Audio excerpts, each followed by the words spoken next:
We are going to continue this morning in the Gospel of Mark. In Mark chapter 9, we were there last week. We'll pick up really in about chapter 9, verse 24. But I'm going to do something a little different today, and I'm going to go back to the beginning of the chapter and re-plow this ground to point out something that we didn't touch on last week. And that is the matter of judgment. Along with the coming kingdom, that kingdom that is coming in power is also pointing directly to the second coming. And we see it in Mark chapter 9. So we're going to, in essence, connect some theological dots.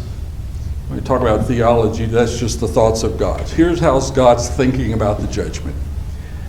In Mark chapter 8 and verse 38, right after that calling, universal calling to discipleship, in Mark 8 and verse 38, there's a picture foretelling the judgment, when each person there will either be ashamed or will be glorified, based on one's response to that call to discipleship. Well, then you come to Mark chapter 9 and verse 1. Each person is going to be judged according to that message that is preached that day when the kingdom comes in power. When the kingdom of God, after it has come with power, what's the standard of judgment? That message that is preached on Pentecost. Well, then there's that picture we considered last week from verses 2 through verse 9. This transfiguration. A transfiguration, again, it's picturing what comes in the last day. Jesus there prefigures alone that coming in the last day. How's it pictured there in the high above the earth on a high mountaintop? Moses and Elijah have gone, and who do they see there? Jesus alone in radiant glory. How will he appear when he comes again?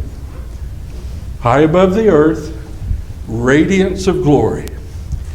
Well, in this appearance, what indicates that Jesus alone will judge all men? There in chapter 9, verse 2 and 3. Again, we're just connecting dots here concerning judgment. There in verse 2 and 3, Jesus took up Peter, James, and John, brought them on this high mountain by themselves, and he was transfigured before them.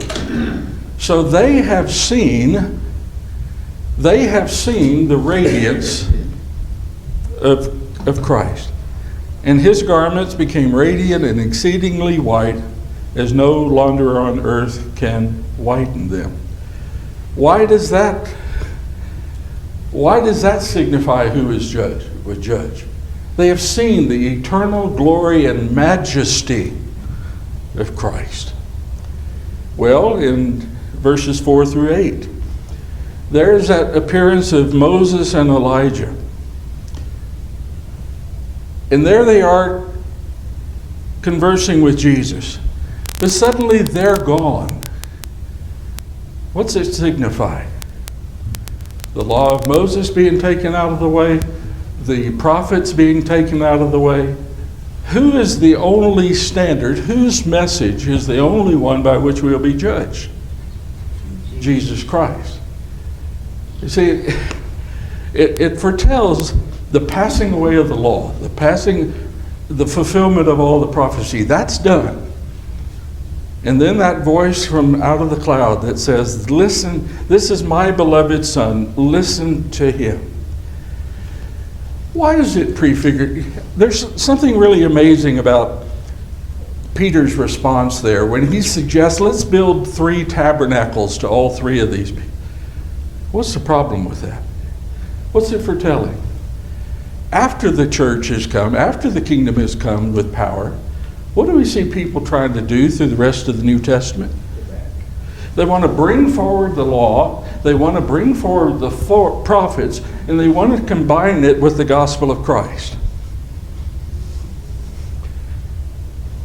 All of that's pictured here. What is the standard of judgment again? Not the law of Moses, not the prophets. That's why God says, listen to him, because he alone will judge. He alone will separate those in chapter 8 and verse 38, those who will be ashamed and those will be glorified. What's the ultimate evidence in verse 9 of Jesus' authority to judge? What's it say? Jesus himself saying, they're not speak saying to anything until they've seen the Son of Man. Specifically, what about the Son of Man? Verse 9. The Son of Man rose from the dead. That's his authority to judge. The Son of Man rose from the dead. And so we start connecting the dots. The judgment, by which standard, who's going to do it, by no other standard. Why? Because he is the radiance, the fullness of God, fullness of deity in himself, and he was raised from the grave. I bring that up because I've had people in the church kind of say, you mean that Christ is the one who judges? Yeah, he sure is. Sure is. He's the one that made us. He's the one that called this earth under existence. So, hey, that's it.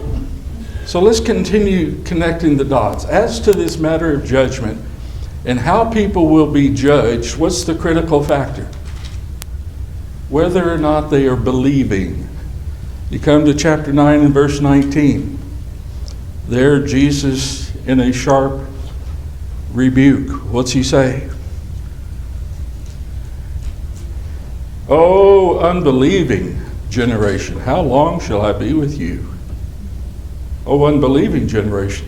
Then verse 23. To him who believes, what's the message? All things are possible to him who believes. What's the distinguishing? What distinguishes between those who will be ashamed and those who will be glorified? Believing. We're talking about trusting. We're talking about obeying.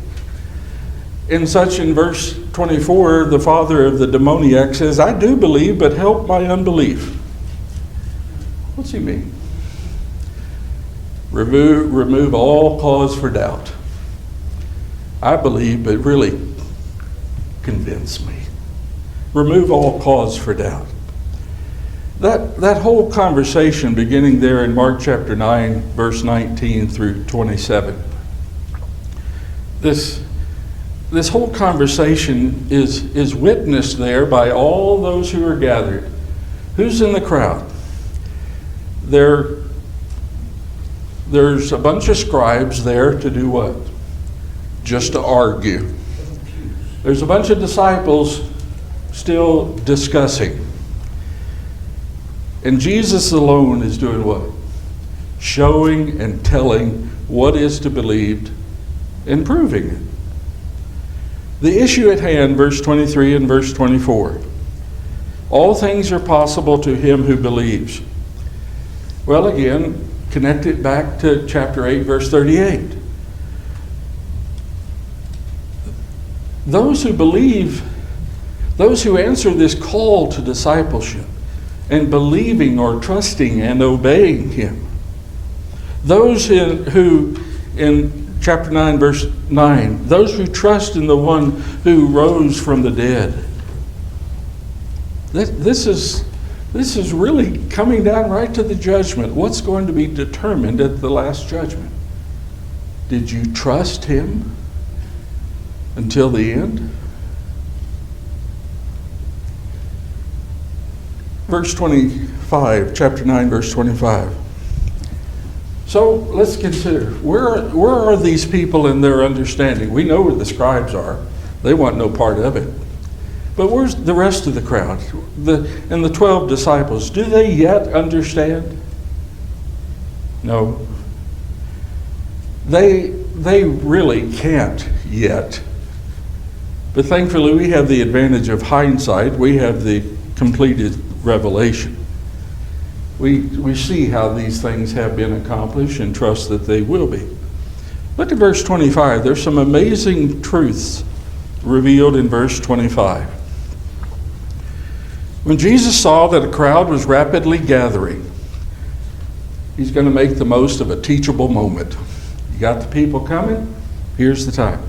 He rebuked the unclean spirit, saying to it, "You deaf and mute spirit, I command you, come out of him and do not enter him again."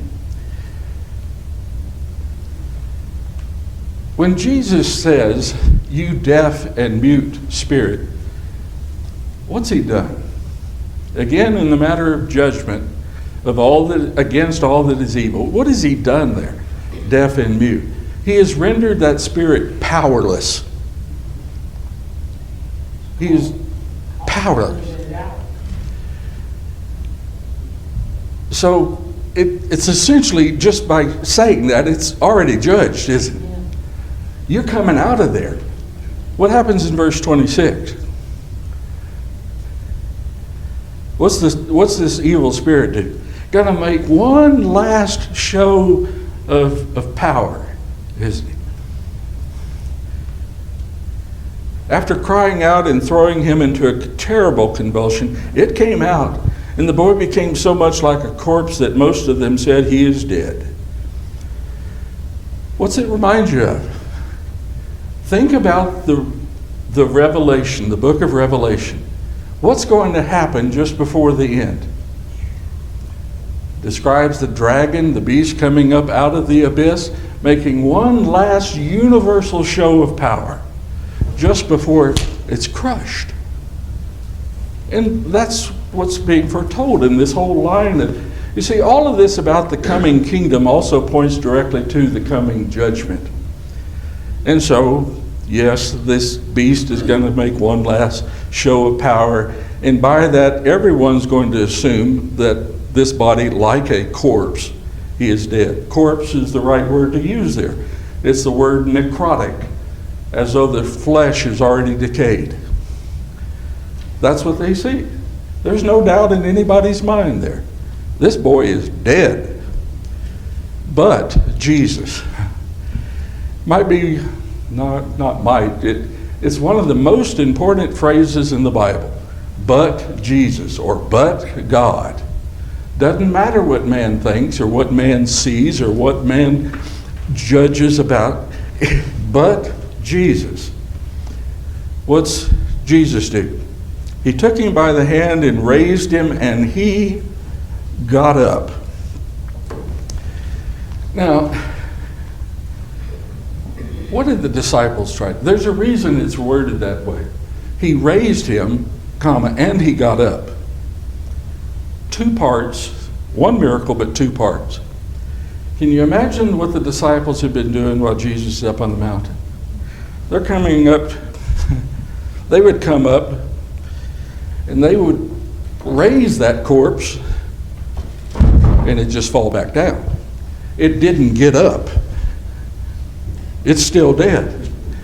But Jesus raised him, and he gets up. They had been previously unsuccessful. They had been given authority to cast out demons when they were sent out in Mark chapter 3. But why not this time? Verse 29. Why not this time? Oh, this gets good, folks. What's the problem, Hubie? This type of demon has to be done by prayer. This kind of evil, even this kind of evil that is this powerful, to have had this kind of control over a life, and this kind of control that it sought to kill this young man. This is powerful spiritual warfare. This kind cannot come out by anything but prayer. Wow.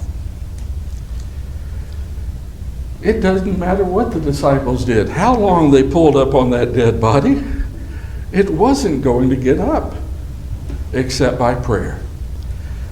There's a song we hadn't sung in a long time, but what's the song? Ere you left your room this morning, did you think to pray? How many of us leave our room in the morning without having first prayed? The message of this and the messages of the hymn is, if you've left your room without praying, you're not equipped to face the day. You're not prepared. You're not strengthened by God to face the day. There's little hope of overcoming the evil that is influencing the world, and even is the evil that's against your own life. You're not equipped to take care of it, to handle it on your own. I was going to say, in verse 21, it talks about how the boy's often been thrown into fire or water. Mm-hmm. That kind of tells you how evil this demon is. Trying to What's kill what's the demon trying to do? He's trying to kill. He's trying to destroy.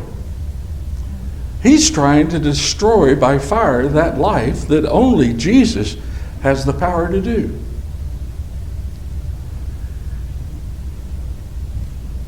And man can't do anything about it except by the power of God. Yes, Jill? Well, I'm going to go back a little bit in my Okay. life. Jesus is the standard, but I didn't know that. That standard is the Word. Right. And so I didn't know anything. But as I started reading, I started realizing that we're going to be judged by the Word. Because that's the standard of Jesus. And even has a scripture that says we're going to be judged by the Word. Yep. And based your response to that call to discipleship. And I had to know, how was I to respond? I had to know how to respond. I had to know how to respond, and I had to know, and that came from the scriptures. I came from the Word. And so I was thinking, wow, He's given us, through the Word, right, Mm-hmm. everything we need Right. to know what the standard is. We're going to be judged by the Word. We're going to know how to live by the Word. We're going to know how to pray by it. I mean, you really think about it. So it doesn't make, so I realized at that time that the Bible seemed awful big to me at one time, like it was really big. But the more I started reading it, and I started realizing how it's just a thread, a common thread that goes all the way through, and how everything works together. And in reading those scriptures, I found great comfort because I knew I didn't have to question, what do I need to do? I mean, It's how all right many there. how many evidences are there already in Mark chapter 9 that all of this is coming about just as God had said? It's all set in order. It's going to be accomplished. Jesus is going to see to it. You know, you mentioned, yes, the word is huge, it's broad, it's deep and all that, but when you get into it, it starts in one sense to become small enough to fit in here. Yes. And then So you it don't have works. to doubt your salvation. You know, and you don't have to live in fear of that. Yes, we're to be obedient, but the obedience is not a drudgery. It's joyful, delightful when you realize, and comfort and peace, and you have that assurance, you have that confidence that no matter what happens in your life, you know, because you have confidence in this, then you have confidence that you're going to be okay. That's that fruit of the Spirit we've been talking about on Wednesday night. You can have that joy. You can have that peace. Joy comes even in the midst of sorrow, knowing that God's will is perfectly being accomplished. He's doing what He has said. You can have that peace knowing that you are reconciled to God. You can have it. Despite all the evil that's in the world and all the troubles that come against us, you can have it. See, all of this about the kingdom coming in power and then looking forward to the coming judgment, it's all about this present Christian age in which we live. And this is what we can have. This is what we can know. But the disciples' question about why couldn't we do this, that really brings up a pertinent question even to our lives. Why can't we cast out the evil in our own lives? I mean, not everything about us. I mean, Paul makes very clear not a one of us is righteous. He's talking to people in the church when he says that. Not one, even in the church, is of himself righteous. So why can't we cast this evil out of ourselves? What's the answer from verse 29? There's a part of the answer. Prayer and fasting. Why can't we? The Lord's church, as blessed as she is still an imperfect church. Why can't we overcome all these things? You've touched on it. You've got to get back in the Word. But you've got to have this close communion, this conversation with God. This comes back in our lesson this morning. I didn't realize it till I was writing the lesson how close this is going to be.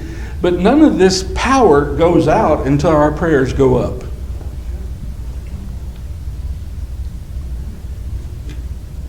That's as basic as Jesus said it there. Who do you think you are that you could take care? Disciples, who do you think you are that you could do this on your own power? Can you imagine hearing Jesus say that? In effect, just who do you think you are? Now, he says it nicer than I would say it snarky, but but that's it, isn't it? Yes. Well, I think too, okay, this was a big deal. It was. Mm-hmm. But also, God wants us to pray and talk to Him every day on the little stuff, our life, our gratefulness, our thankfulness. We're a lot of times. I always go back to the desert when He said, "I'm doing this for you, so that you don't say I'm doing it for myself." Providing them with food and the clothes and everything else, so you don't become prideful. And so I think we often think that what we have is not, God's too busy with the big stuff. No, He wants us to have that friendship, that relationship with Him on everything. This matter of prayer here, you're getting to it where it's this daily thing that we do with it. It's why I looked up this particular word for prayer. There's a half a dozen different words for prayer. This one is prosuko. Prosuko. And this one is less about the kind of prayer, more about the place of prayer in our lives. This is how you live. It isn't talking about prayer in the assembly this morning, but practicing prayer outside of this place. In this case, while trying to minister to others, yes, they had the heart, they wanted to help others,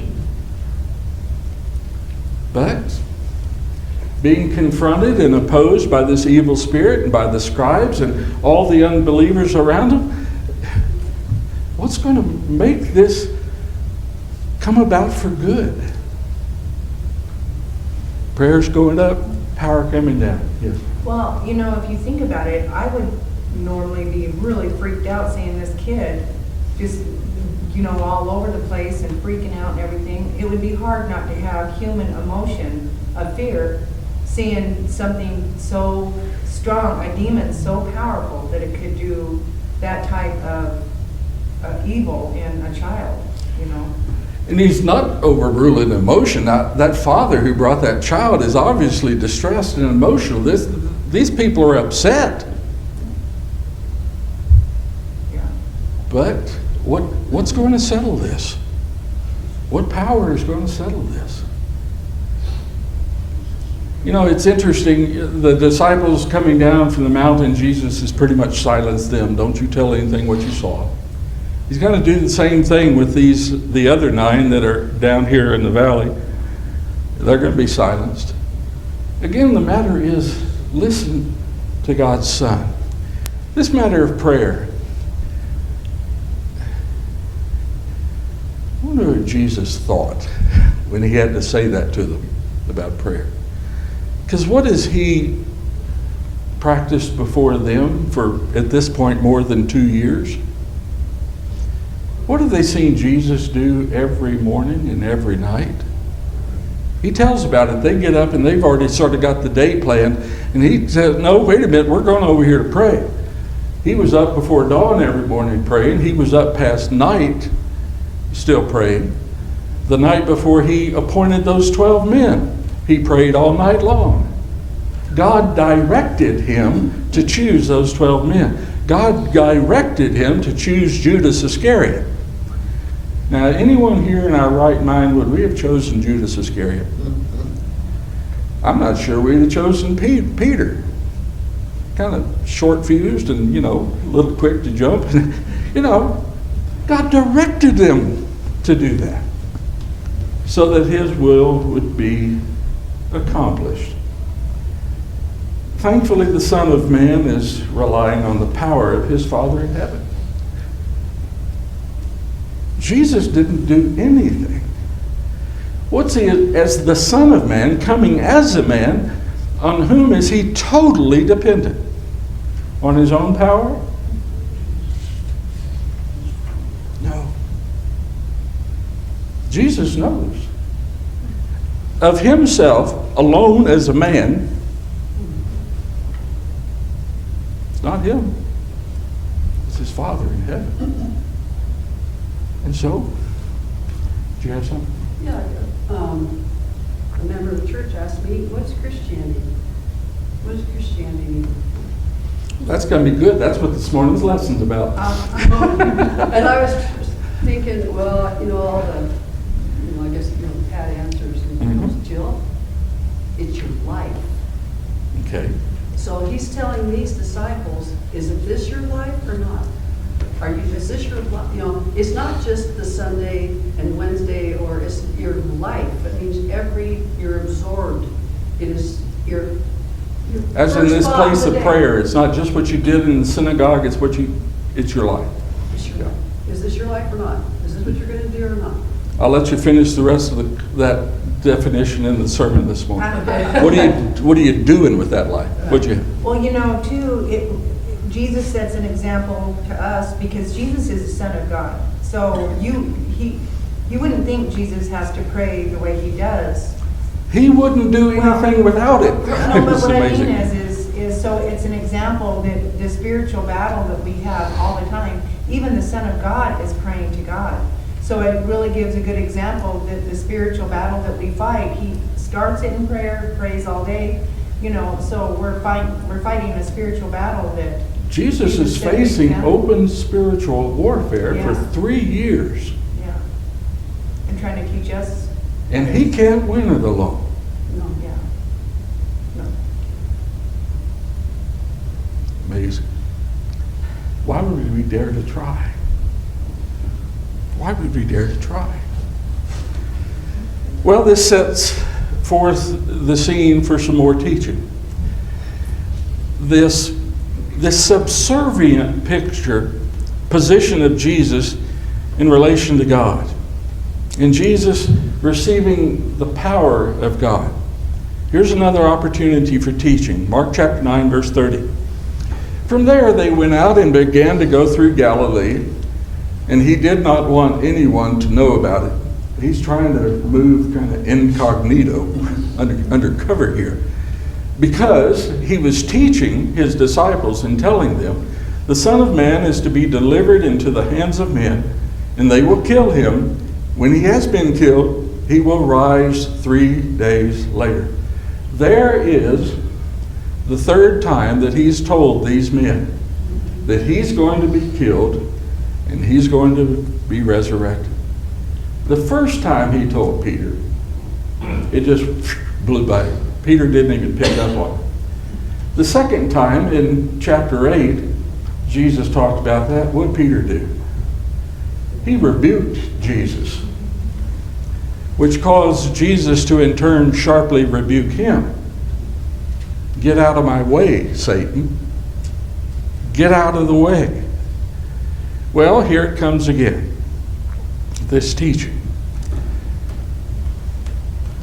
This time, verse 32, they didn't understand the statement, but they're not bold enough to ask, are they? I mean, they've been pretty much cut down to before. Well, I don't think we're going to dare to ask about this. And it's good, because this is a time for teaching. So, the third foretelling of his death, burial, and resurrection. Still, they don't understand, do they? Verse 33 and 34. They came to Capernaum, that's Jesus' adopted hometown during his earthly ministry. And when he was in the house, he began to question them. What were you discussing on the way? But they kept silent, for on the way they had discussed with one another which of them was to be the greatest. Oh, my word. It is a wonder at that point that Jesus didn't throw them all out of the house.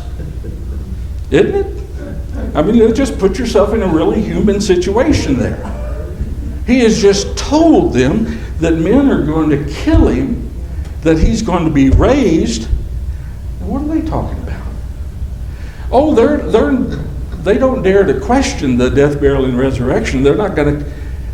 Apparently, it's not even on their mind. How'd you like to be that? Just, oh, what are they talking about? Well, it's sort of like, well, if this is going to be so, if they're going to kill him, who's going to be large in charge after he's gone? I'm sorry, I can be a little sassy about that, but how would you feel about it? Oh, you're gone, so, well, what's going to happen after that? What you was mentioning earlier, how do we treat, we can sit here and look at them. Aren't they getting it yet? Right? Mhm. But how do we treat our sin? Like you said, how do we treat that we've been trying to overcome? Do we, when people may warn us, or when people may say, hey, whatever, out of love, brotherly love, because you're concerned for them, and they what? They're thinking about, you don't think about it, and they're kind of doing the same thing, right? No, they're more than thinking about the evil that must be overcome, even the unbelief that is in them that must be overcome. What are they thinking about? Let's be great. What's the passage about? Again, in response to this chapter 8 call to discipleship, what's he teaching? Humility and service. Humility and service. And what are they talking about? Who's going to serve me? Because I'm the greatest. They're kind of just, really. I mean, really, They're just not blowing Jesus off. if Jesus wasn't of the nature that he is, why he didn't throw them all out of the house, you got to wonder. So what's he going to do in response to all this? He's going to sit down. Verse 35. Sitting down, he called the 12 and said to them, if anyone wants to be first, he shall be last of all and servant of all. There's the basic nature of disciples, humility and service. Taking a child, he set him before them, and taking him in his arms, he said to them, whoever receives one child like this in my name receives me, and whoever receives me does not receive me, but him who sent me. It's a marvelous picture. What are they not understanding? Again, they're not even on the same wavelength right at that point, are they?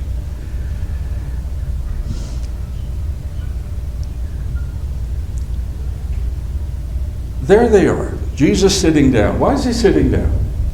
That's the position of authority. That's the position of a teacher. If he sits down, you better listen.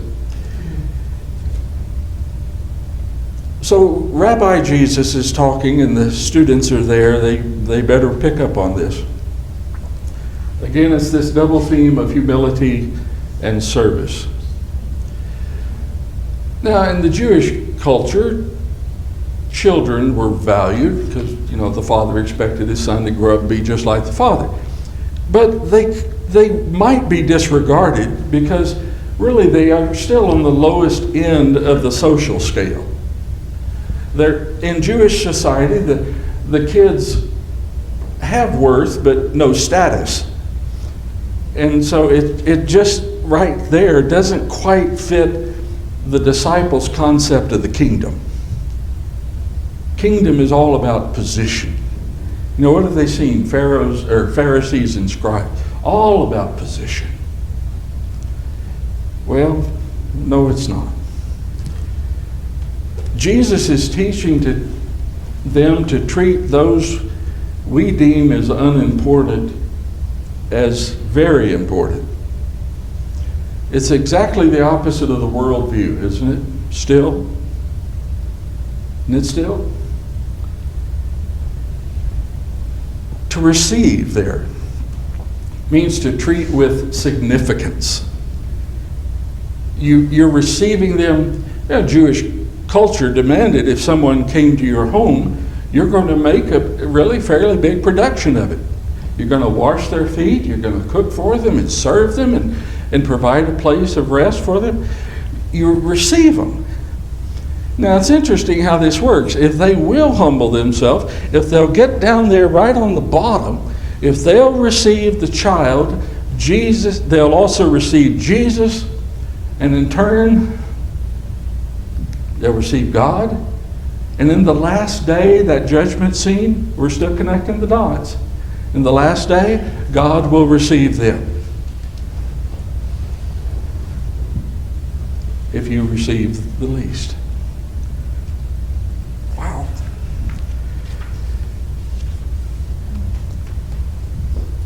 So, what's the lesson to these disciples? Don't claim to have a relationship with our great God without humbling the least among us. How contrary is that to the Pharisaic notion of Judaism? That's 180 degrees different. Don't boast of a great relationship with God if we're not humbly serving the least. This one's given me some pause this week to think about. And it ought to.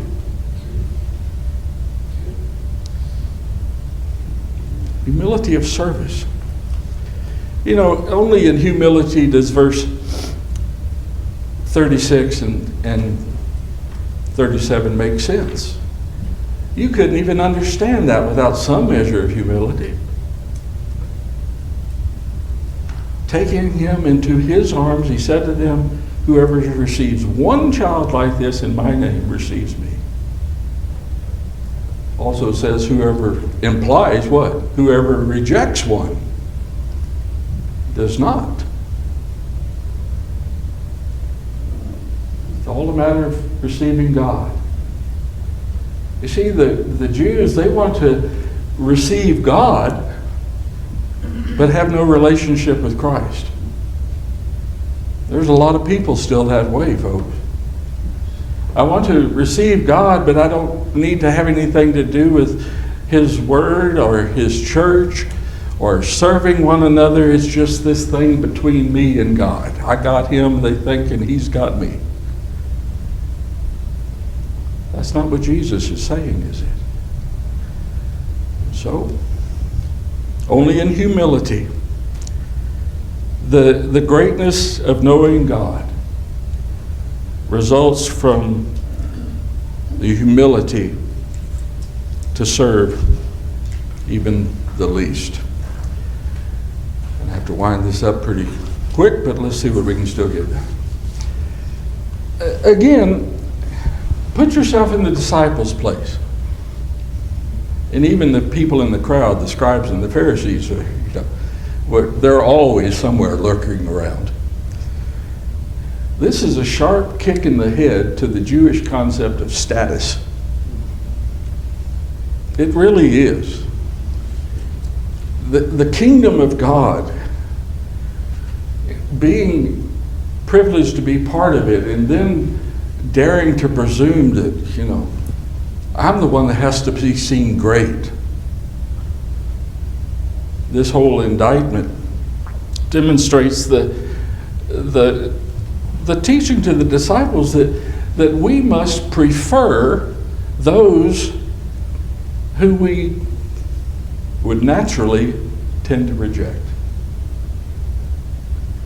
You know, the fleshly man that we've been talking about on Wednesday night. There's a lot of people that in my fleshly desire, I could, not consider at all. That's just being brutally honest about it. But what's he teaching? I must prefer those people. The least. The lowest social class there, a child.